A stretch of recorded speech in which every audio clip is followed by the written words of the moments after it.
82 জন ছাত্ৰ ছাত্ৰী আৰু মই অকলেই শিক্ষক। গতিকে এই ক্ষেত্ৰত ল'ৰা ছোৱালী শিক্ষাদান কৰাটো মোৰ কাৰণে খুবেই কষ্টকৰ হৈছে। বৰ্তমান যি অফিচিয়েলি কাম কাজ থাকে খুবেই অসুবিধা হৈছে আৰু বিভাগক অলৰেডি আমি আগতেই জনাইছোঁ আৰু তেওঁলোকে আশ্বাস দিছে দিব বুলি কৈছে আৰু মোটামুটি প্ৰায় 2 বছৰমান হ'বই আৰু 1 বছৰ পুৰণি স্কুলখনৰ নাম হ'ল 252 নং বাগমাৰা প্ৰাথমিক বিদ্যালয়। এইখন স্কুলত 82 ষ্টুডেণ্ট আছে। তাৰ বিপৰীতে এজন শিক্ষক। মই CRCC হোৱাৰে পৰাই চাই আছোঁ আৰু আমাৰ হেড টিচাৰজনে বিভিন্ন সময়ত ৰিপৰ্ট দাখিল কৰিছে মোলৈ, ময়ো বিভাগত দাখিল কৰিছোঁ।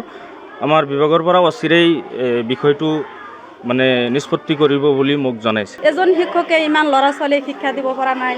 আপোনালোকে যদি কিবা ব্যৱস্থা কৰে তেনেহ'লে আমাৰ কাৰণে ভাল হ'ব আৰু কি। আমি মানে অবাধ্যন হিচাপে 2জনী শিক্ষয়িত্ৰী আছোঁ ইয়াতে।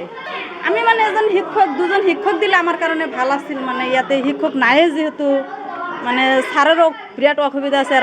চৰকাৰে আমাক নানান ধৰণৰ কাম দিছে। ছাৰে কামেই কৰিব নে ল'ৰা ছোৱালীক 3-4 মাহ ধৰি কাম কৰি আছে।